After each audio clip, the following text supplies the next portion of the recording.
So ito yung umuwi ng gabi, 8:20. Ba, ay, gabi, si Nightbird. Ito, medyo ginulantang ang pigeon industry nito.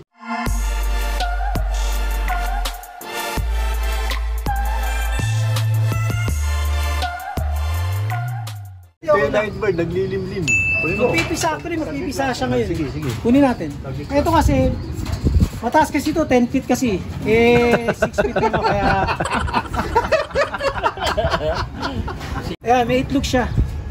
So ito yung umuwi ng gabi, 8:20. Ba, ay, gabi, si Nightbird. So, maraming... Ito, medyo ginulantang ang pigeon industry nito. Medyo talagang... Ako, sabi ko nga, nung nagla-live din kasi ako nung time na Tacloban. Press. Naka-live ako noon up to 7 PM. So wala naman talagang dumating.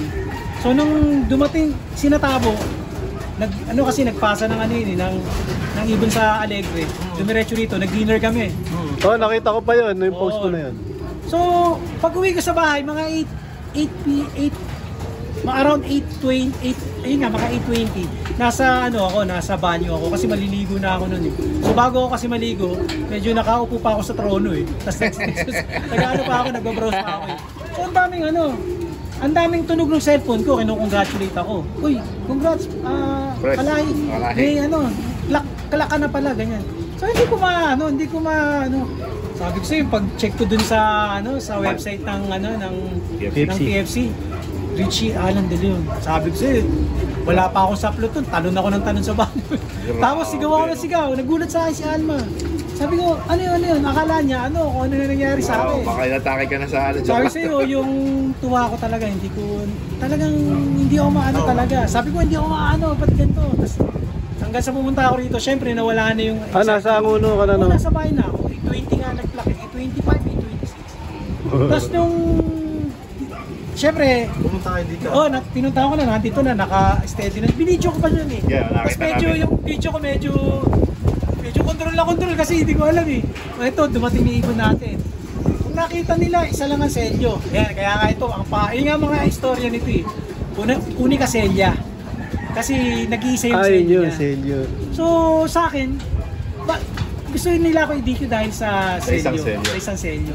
Anyway, kasi hindi naman natin pagkakasala. Hindi naman isa lang yung selyo ng ibon eh. Lahat kaming nagkarga sa nangka. Isa lang talaga nilagay na selyo. Isa lang eh. Kung sa akin lang selyo na umuwi ng isa, pwede ako i-DQ. Kaso lahat naman nung sa nangka, isa lang ang nilagyan eh. Yung PFC. Yung MacArthur hindi. Kasi dun sa main kasi, dalawa yung nilagyan na selyo. So kaya yun yung istorya ng pangalan niya, Selya. Kaya pala Unica selya.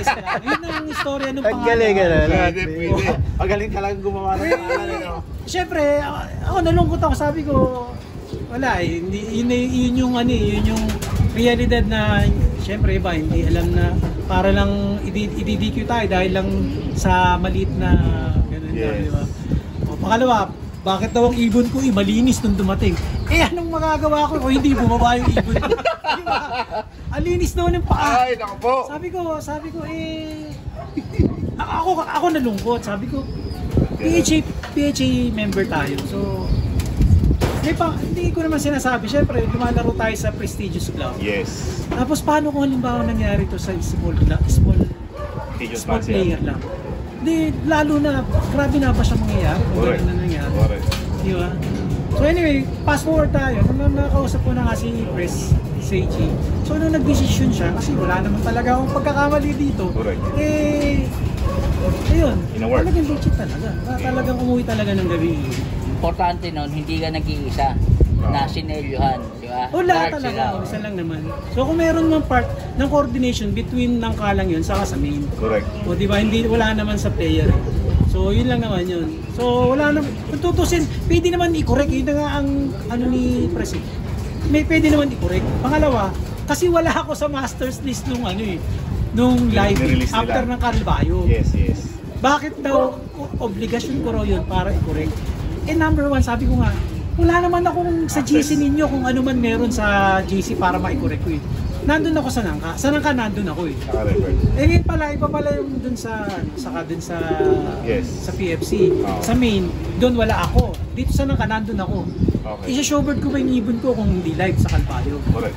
Tapos meron din naman mga video doon. Kaya nga sabi nga ni Press, sabi niya, pwede namang itama. Ngayon, kung may pagkakamali ako, wala akong nakitang pagkakamali eh. Kasi hindi ko, kung alam ko lang nandun na nawala ako doon, syempre kukuri ko. Kaso wala naman ako doon sa GC ko naman. Correct. Ano yung dapat i-update diba? kung ano pa man. Alam ko, nandun ako sa Nangka, nakita ko pangalan ko live, asong ganyan. Kaso nagka-problema kasi, yung race na Putyaw, nagka-problema yung top pigeon. Kaya wala talaga ako doon. Okay. Pero dun sa PDF nandun ako. Kumbaga yung pagkakapasok na yun. Naka-record. So anyway, ito, maraming ano to. Ano bang term yun? Maraming Pinahiyak. sila ang nagsabi. Oo, Sila. Oh, Meron na akong tanong dyan. Ano ba yan? Paano mo... Kumbaga, tinuruan mo bang lumipad sa gabi yan? Bakit siya umuwi Ayan na? na, Ano ba sikreto kasi ginawa mo? Ipapasok ko muna. Tinan nyo muna yung ibon. Pasagutin natin yan. So ayan. Yun, no? Ayan. Ito yun. Ano to? Hen? Henen. Ilalagay ko lang si Maitlog, you know? Ah, sige, Sige. Nakakita na. Ang bilis. Yan yan. Ayan, hen. Kalapatid, so. Kasi makakakuha ng... Eh, pisa na ba itlog? Meron Pisa na isa, meron na. Meron ng pisa, mga kalapatid, so. Meron na. Huli ka, Celia. Yan. Ganda, oh. Ito Ayun. kasi, tingin ko nasa linya nila. Kasi kung hindi nyo natatanong, meron ako night teacher.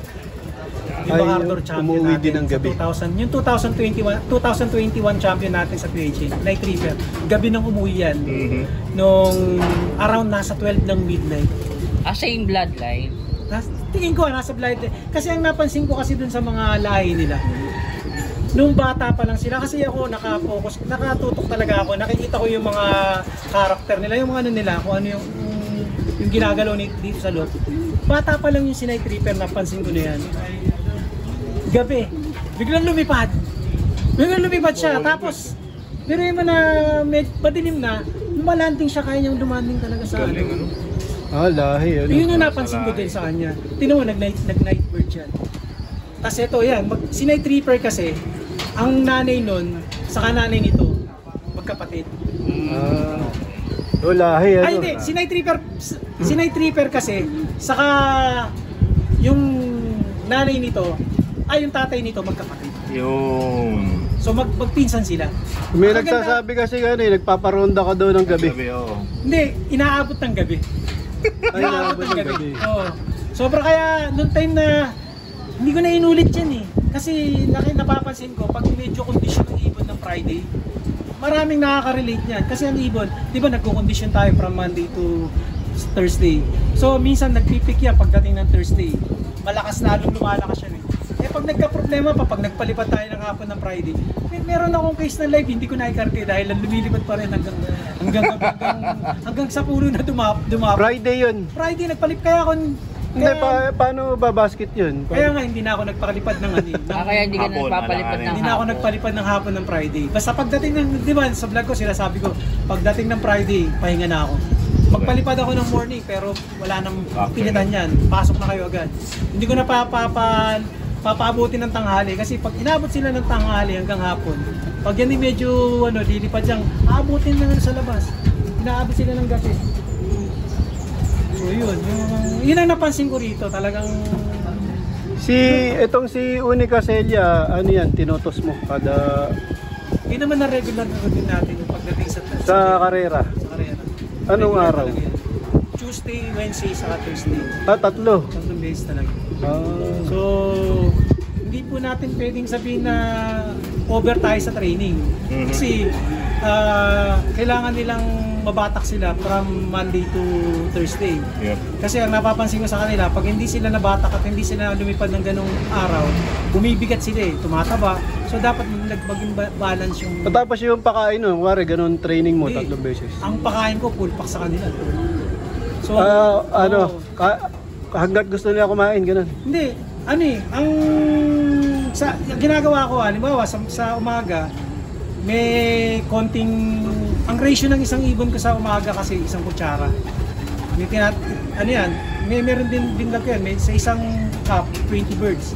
So sa umaga, papakain ko yan. Tapos pagdating ng alauna, hahawakan ko na sila. Pag nakita kong wala nang laman yung butchi nila, maglalagay ako ng konti. So dapat yung patukan nila sa katawan nila, nadadigest siya ng ano, talagang Maayos. sa oras. Kaya pagdating ng hapon, parang gutom na gutom. Kaya papansin yung mga ibon ko parang patay gutom. Tapos ako nagpapatuka dyan.